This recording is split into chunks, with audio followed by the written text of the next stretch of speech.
Hello, you're listening to the Neil Lampton Show. My name is Joey, and I'm joined by Neil. Hello. And by Dom. Hello.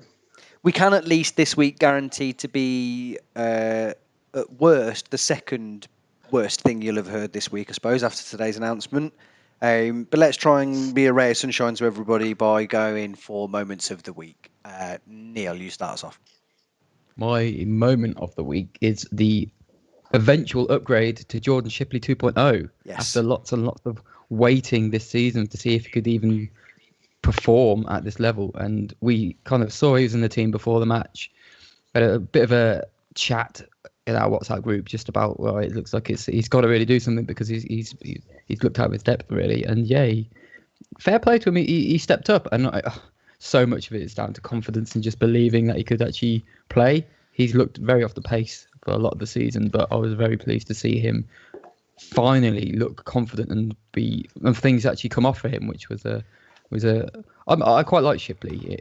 He's just something about him that I enjoy him, especially when he's playing confident and he's got a bit of a swagger to him. So him playing so poorly this season has annoyed me somewhat. So seeing him finally turn up and play in a manner that I would kind of expect from him was good. Good news. I think some of it is circumstantial as well, because it's been so clear that we've needed an element to our play which just involves a lad having a big shot. That you bring Shipley in and he has a couple of big shots and you go, that'll do. That's more than enough overall for the full 90 minutes. Dom, moment of the week? I suppose the one thing that really comes to mind was in the Preston game, sort of pre-match, Preston changing to a back three in order to contain our 3-5-1-1 formation. That was that was a really interesting move. Care to elaborate? Because we're not going to talk about that game in particular depth. Well, yeah, I suppose that game we sort of more saw what a system where you basically just have everyone in the middle of a pitch can do, where there was a lot of passing options and the movement was very good with like Allen and O'Hare and Sheath and Hammer, and they're getting some interesting positions, but because of that one up front, it was pretty hard to actually turn looking good into chances. And then you sort of begin to question, what is the point of looking good and then leaving yourself open to make some pretty sloppy mistakes which contributes to both the goals that we conceded. And it was sort of just you're adding to your risk factor, but not actually getting any payoff from it. And I suppose that's why the Millwall performance and result is so important. Sort of just showing that we can be bold, we can try and play football against teams at this level and win games. Absolutely. I'm going to go for sort of two things to seg into a sort of an opinion, I suppose. Firstly was Michael Rose's tweet highlighting how good McFadzean was on Saturday. And also within the game itself was that beautiful bit of skill for McFadzean to effectively take an on-rushing attacker just completely out of the game, which was there's a couple of things in that game that asserted like just how dominant we were. One was that McFadzean bit of skill on the halfway line to sort of confidently just wipe a striker out. And then the second was, I think you know what I'm going to say, is Sheaf retrieving the ball just inside his own half, laying it short, and then bursting. You're like, you guys feel confident in this one, do you? This is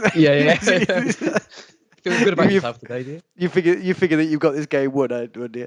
But the reason that I highlight the McFadzean thing is like a stuck record this season, in the first quarter of the season, if you will, is I just battered McFadzean over and over again. Just thought he was woefully off the pace, literally and metaphorically. That caused him to give a ton of penalties away.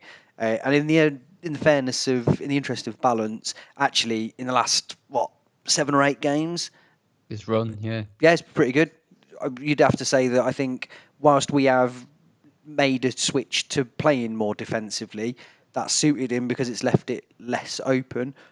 But he just hasn't done a load of stupid stuff either, has he?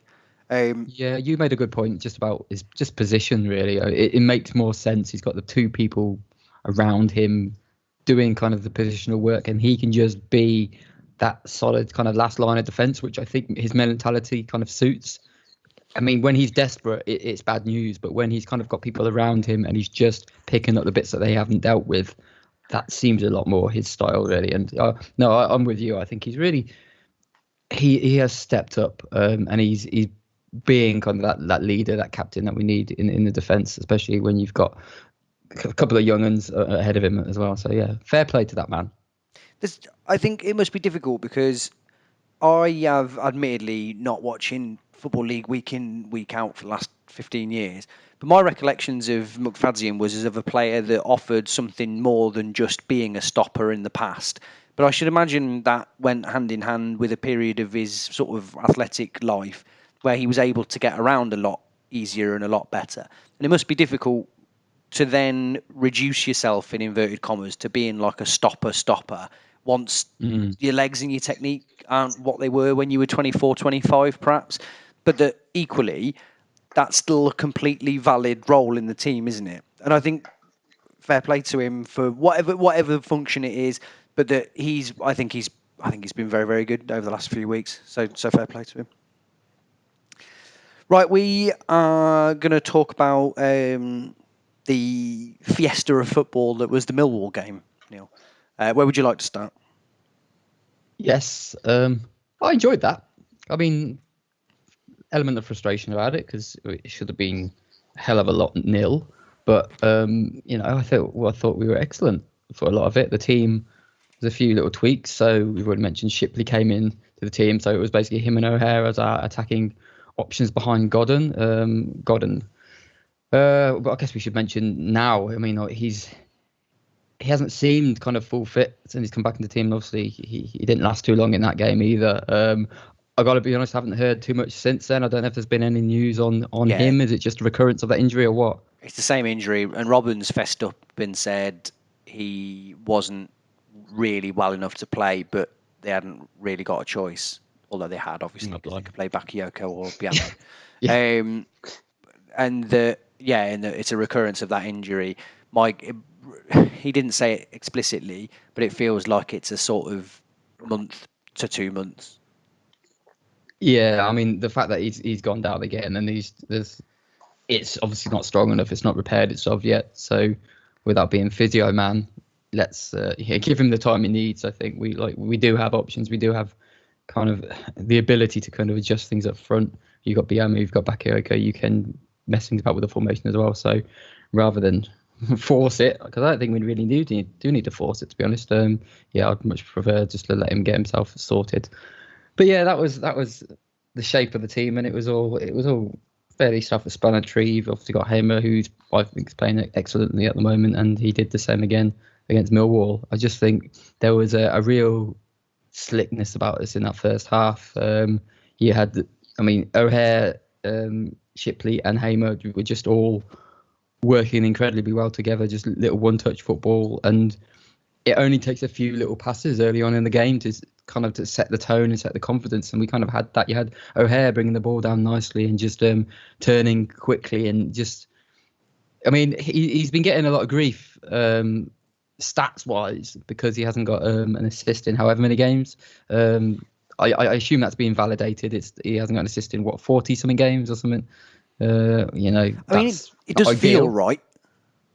I think it. Sorry, he's had some goals, doesn't he? But it's just assists, I guess. Yeah. Yeah, it was the Ipswich game just before lockdown. That was his last assist, I think. And that's 40 games ago, is it? It's not 40 games. It's like 23. Oh, that makes a lot more sense. I think it was. Yeah. Was it 2 assists in 46 games or something? Oh, right. But I think the person on Twitter that is peddling this is also a bit unhinged, aren't they? Yeah, and I feel both proud of myself and guilty for calling this out and also doing it in a way where I'm like trying to be kind about it. I win in over your sense when I do that. I'm like, it's a shame for them, isn't it? But also trying to belittle them, but also recognising that they're just doing it for attention. So yeah, just leave them to it. I mean, I have reported their account a million times. It's harassment, Twitter. You got to get them off. But oh well, it's just some maniac. Leave them to it. But anyway, Millwall. I thought we were really good. I thought first half was up there with the best half I've seen this season. The only thing that came close was for different reasons. But do you remember Forest away second half? And I know we balls that one up, but I thought that was the first time we really looked like a really coherent unit. And again, the other day it was just working. You had Dabo having all the room on the right hand side, who after a bit of a shaky return to the team is starting to get into a stride again now, and it just starting to feel that role. As I've said, Hamer is just he's a class above that guy. Everything he does, just I look at it and think, you are my kind of player in the middle of the pitch. It's a shame that we're in January because, you don't expect someone to come in for him. If someone gets desperate and they've got a little bit of money, like it seems to happen every year, someone's going to try and tempt him, aren't they? And you just don't know how things are going to go with that. But fingers crossed we can just stick with it, because I'd like to see him just see it through to the end of the season, help us do what we need to do, which is stay up, and then obviously we can go from there. Dom, can I ask you about Harmer and sort of the general quality of the Championship overall? I think you're obviously you're our guy in terms of. I've watched a lot more Championship than I have done in recent years this season, and to me, I don't know, I'm terribly biased, I feel like he sticks out. Like, I still think that amongst other teams, I don't see comparable level players, and I don't mean that he's like a world away, but he does strike me as being a standout player in the league, and yet I don't get the sense that is the feeling about him. Are we biased slightly, or is he as good as we think he is? Yeah, I suppose the difficult thing with sort of judging where Harmer stands is that at the moment he's like the main bright spark by some distance, and as a result everything just stands out that bit more. Where particularly in that Millwall game, you could just almost feel his energy just seeping into the other players, and they were really feeding off it, and that was good. I suppose by contrast, sort of in the Preston game, I thought again he was sort of doing similar things, just making all the tackles and trying to get things moving with his passing. But because he's not surrounded by that same quality of teammate, he was often trying to do things which were close to impossible, just asking a little bit too much for his.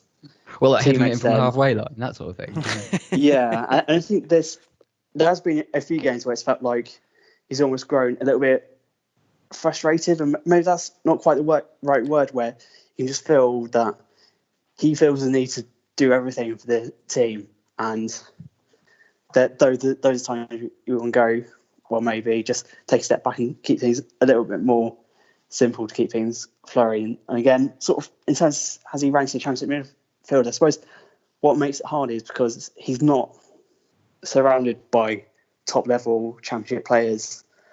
You sort of don't get the same kind of impression of sort of how he'd look in a good and fully functioning side, whether he'd be that same beating heart or whether he just looked like another good cog in the machine. But I mean, based off how he's played for us this season, it's hard to see why he wouldn't be, just because he can do so many different things. So whether in a better team, he'd just be there more to break things up a little bit more, be focused on sort of a deeper area of the pitch, or whether you ask to play a box-to-box role, or possibly even further forward. It'd be quite interesting to see how he combined with genuinely good players. But I think, he'd definitely be up there with one of the better midfielders in the Championship. I mean, you can feel with each week passing, he's getting a little bit more accustomed to it. And I suppose the main thing that he's adapted really well, I think, is just that level of aggression, harnessing it correctly. Because in the first couple of months, he was sort of a red alert zone in midfield. You just didn't know what he was going to do. You just didn't trust him 90 minutes. And now it feels a lot more controlled aggression.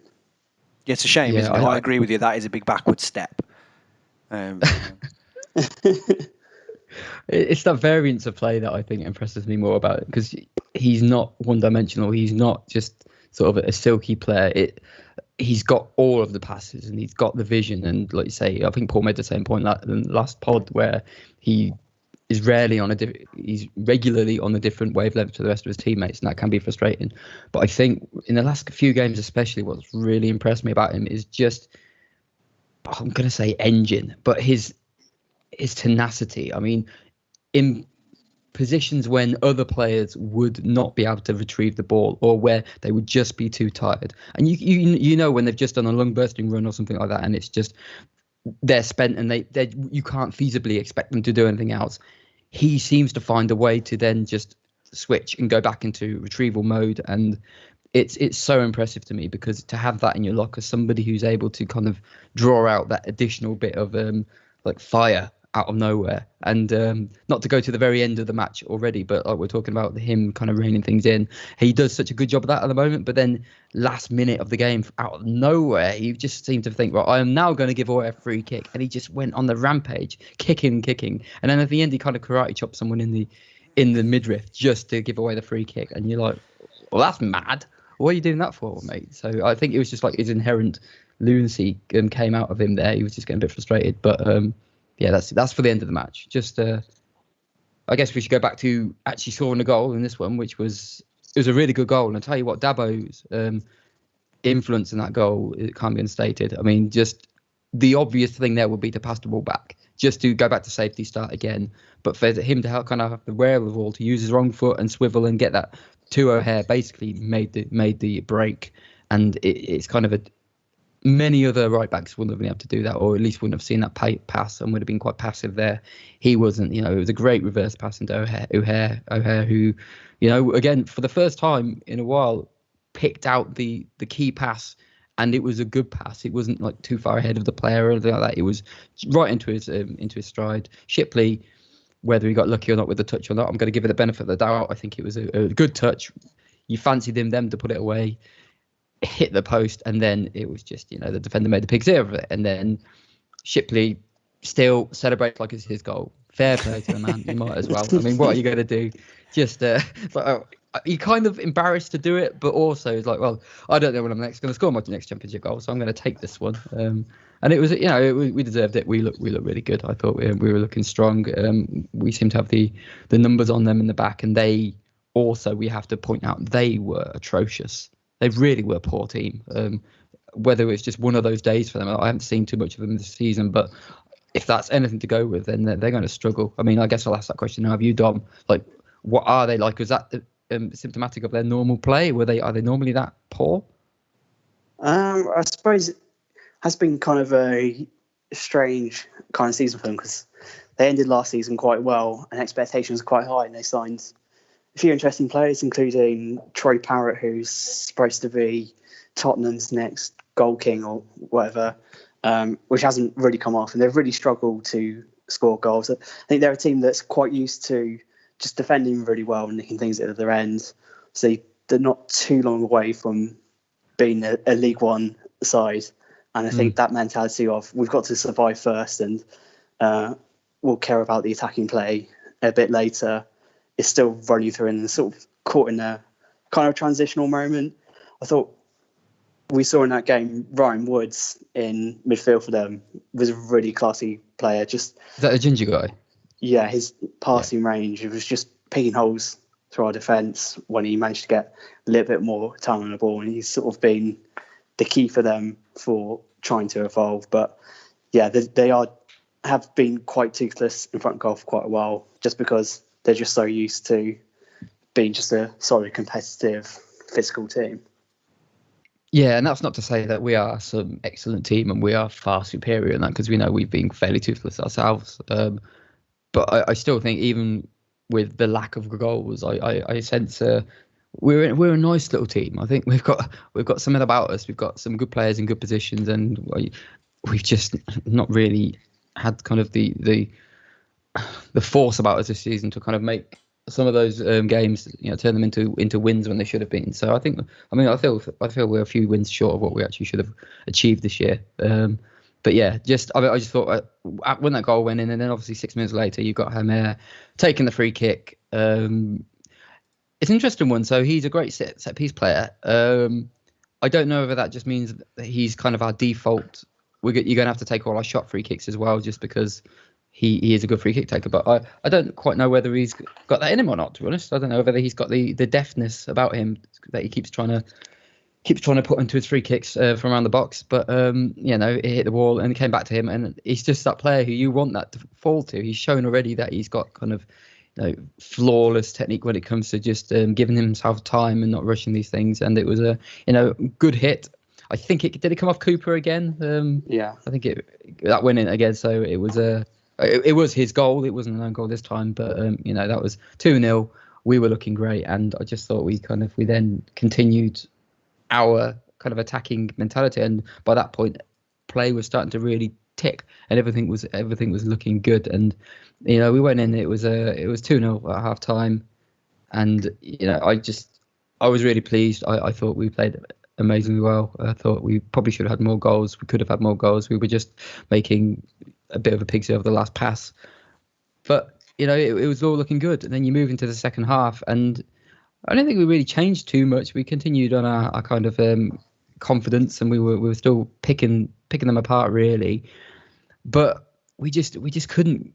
We just weren't ruthless enough. And I'll have to apologise. My detail around some of the misses, I can't quite remember any of them, but I know it was something like 16 shots in the end by the end of the game. So we had plenty of opportunities, and O'Hare was picking out the passes, and he had a couple of chances himself, but we just didn't get that third. And then obviously, standard, we give away a penalty, and I think it's strange this season, the whole penalty situation where we're giving away like one every other game or whatever it is.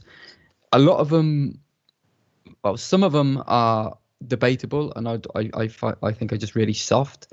A lot of them are just down to our daft decisions. And as much as I praised Dom Hyam, it was another kind of, it was a McFadzean kind of decision that was to go in for that tackle. It was the moment the player was desperate for him to be tackled. Hyam fell for it. He knew he was going to give a penalty. You can't really complain just because those become penalties all day long. And, he knocked it into the net, and it was just one of those where you thought, well, we should be like 3-4 up now. We were totally dominant, and we found a way to make it difficult for ourselves. And it was a little bit difficult. And this is a weird thing about it. So I was nervous because of how we've got on this season, and, we've not been particularly solid in certain, like, holding on to things when we needed to. But in the same sense, we still looked like we had kind of an attacking threat about us. We brought Giles on, who, I really like Giles. I think he gives us a good option on the left. And the fact that we've got him or McCallum or both, if we wanted to, is a real plus for us. And we kind of, Robinson's strange how he doesn't like to use his subs. So, we've got 5 subs there, and he begrudgingly uses 2. And one of those was enforced. And it's just like, that's just his thing, it seems to be. But, finishing off that match, it was, we should have smashed them. Quite frankly, I thought we should have battered them. That guy Woods in the middle, like you say, was starting to run the show a little bit, trying to pick out some options for them. I didn't really sense they had much of a threat about them, at least didn't have much attacking quality. There were a few moments, and we saw it out. And, it's a big win because we could have easily balled it up, and it would have been so frustrating having been so dominant to do that and mess that game up. But, we saw it out. We got the win. I think it's bumped us up a decent amount. We're like up into 16th now, something in the table. I'm not going to say 11 points off playoff because that's just daft thing. But, I think you just did, was. Though. I did. You see my style. Just put it in there just in case. But I pretend I didn't really say it. But. It just means that we've got ourselves that gap between the relegation zone. We can start just pushing on. I mean, our run is still pretty good. We've only lost 2 in however many it is. That's pretty strong going for a team that everybody thought was going to really struggle this season. So I am broadly happy with the team. A little bit concerned about the strike force, obviously, in the sense that we haven't got our full strength one available to us, and goals are a little bit at a premium at the moment. So. A little bit concerned about that, but all in all, I think that was an outstanding game and an outstanding result. Can I chuck something in? Go on. I feel like people don't want to say this because no, I don't mean you two, but I think it was the feeling on Twitter as well. Um, I just thought a massive amount of it was, especially in the first half, that Millwall were dreadful, and that that I were kind of really accept that. Yeah, yeah. they were terrible. And I I do think think that we had a lot about us though.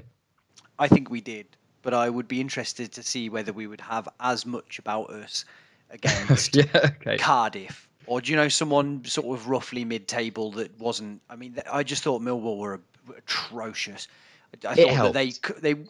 and whether it was them or whether it was that they weren't set up in a way to deal with that shape, because they looked to me like the teams that we were playing last season, where they were confused by what they were coming up against and how to defend it. Because we just seemed to have so much space between the lines, especially in the first half, and that I thought was everything. A little bit like at the start of the season when we were saying, "God, we're really struggling with these teams that are pressing us really high up." It was like that, but in our attacking area, it just felt like they just gave people like O'Hare and Shipley just so much space on the ball, and that they seemed to be flooding. I mean, I was joking about it with Sheaf, but they were able to bring Sheaf and Harmer up to support quite frequently, and they were able to they just didn't seem like they got any pressure on them while they were on the ball. Dabo was able to keep getting it out wide with very little pressure. I thought his fullback that he was up against really struggled. Um, and just overall, I thought that I was really pleased with how we played, but I just thought so much of it was like as if we'd played a cup tie against a lower league team where you just thought actually feel a bit sorry for them because they're just not very good. I think that's definitely fair. I mean, you can't ignore the fact that they were poor, and I think it can probably go one or two ways now in terms of how we kind of move on from that performance. So you either, as players, you're capable, and then you take the confidence that it gives you, and it actually nudges your performance up a level so that you can not necessarily replicate that same feeling of superiority against another team, but at least replicate that sort of fluidity about your play in the next game against whoever it is, or it maybe they were that bad where it might be a bit of a shock if we come against anybody who's halfway decent next game and we can't quite replicate it. It can go either way. I mean, I'm always Mr. Positive and thinking, the confidence that Shipley's now going to have, having played that kind of match, might help. But he might not come up against someone who's anywhere near as open as Millwall next game, and it could be a shock to the system. I totally get that. Dom, anything that you would add?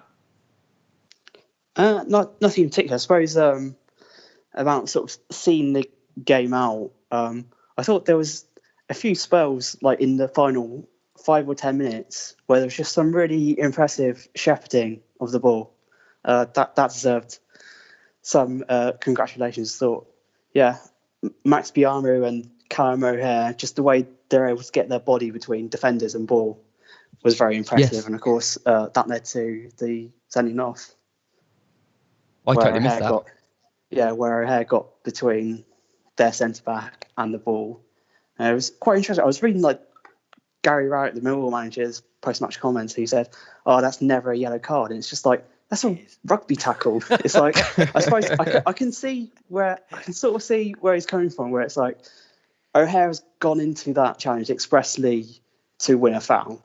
He's not competing for the ball, but you can't push a player over like that on a football pitch. It doesn't work like that, does it? It's one of the main rules they have, isn't it? I think it's like in the top 3 rules. Don't just push another player over. It's kind of one of the rules, yeah. Yeah. Right. Okay. So, that's that then. Dom, Wickham. Is it Norwich, the FA Cup? Is it Norwich in the FA Cup? I mean, you're going to be right. It's not going to be me, right? Yeah, so this season's FA Cup and I suppose just general cup competitions, which, as we're looking at the situation going with more and more postponements in the league because of COVID, it's looking a really bad idea to have played cup competitions this season. And already, before we've had all these postponements, just like the amount of fixtures being played over the past 2 months is absolutely ridiculous, and there's just absolutely no room for any extra games. And somehow the powers that be just haven't wanted to concede that this season is going to be anything less than normal, apart from being 1 month shorter. So I think that is going to be a big theme going into this game, of it essentially being a contest between two teams who want to go out of the competition.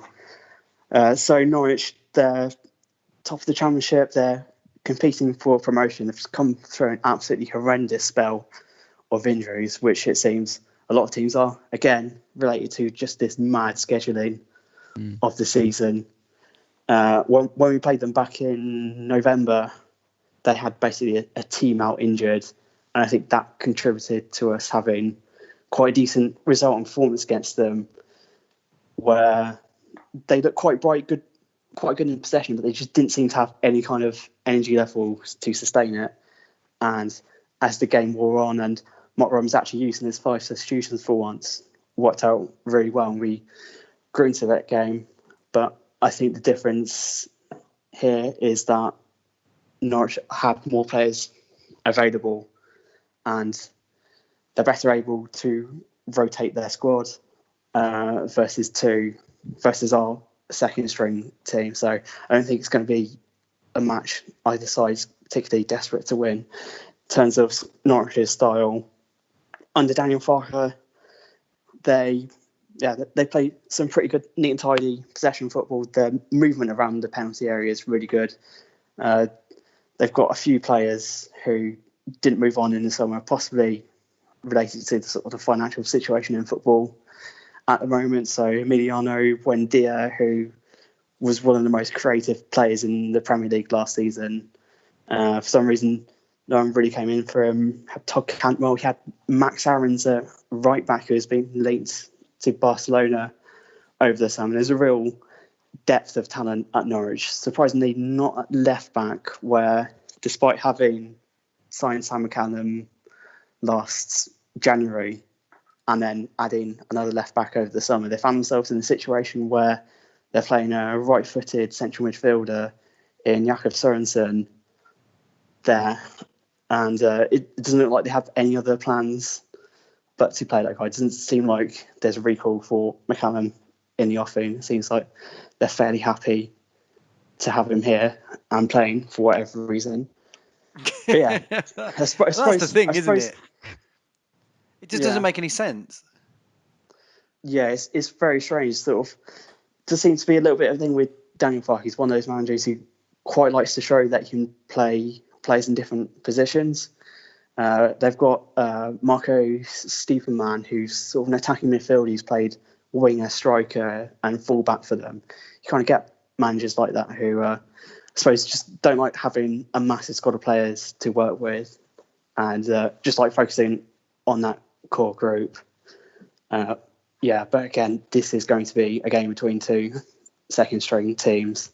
Norwich's second-string team is likely to be stronger than ours, although we're kind of limited in what kind of second-string team we can actually name based on the players we actually have available. I don't know even whether someone like Julian Da Costa is in a state to start and last 90 minutes in this game. There's quite a lot of injuries and sort of not quite fully fit players we have just outside the starting 11, which could I think we'll see Papago, won't we? I think in some form at least. I think Robin seems keen to give him a little bit more time, but we just haven't really had the options because we've been so desperate for points, and he's a bit of a punt. But I think this is a good opportunity to see what this really raw, talented kid can do, and I'm excited by Papago. I'd like to see a bit more of him, to be honest, and hopefully we get a chance when we play in the FA Cup, because it's kind of like you say, it's we ain't going to win it. We don't need the games. Let's see what we can get on, see what we can do, and maybe try out some of these players and give them a little bit more of a feel for the matches than they've had so far. Yeah, I suppose that's the kind of thing to close on. And fortunately, we're sort of in a phase over the next couple of weeks where it's just one game a week. So hopefully the focus is on just getting players back to fitness and not just running everyone into the ground before we get back into February and March and it's 3 games a week. It's going to be very strange, isn't it? Yeah, it's going to almost normal. Right, I think that might be us all talked out then, is it, for once? Yeah, we didn't get any questions, or at least we didn't ask. I So. don't think we asked, did we? Yeah, can't blame them. Fair enough. Right, okay. Well, thank you very much, Neil. Cheers, mate. Thank you very much, Dom. Right, see ya. And we'll see you next week. Bye.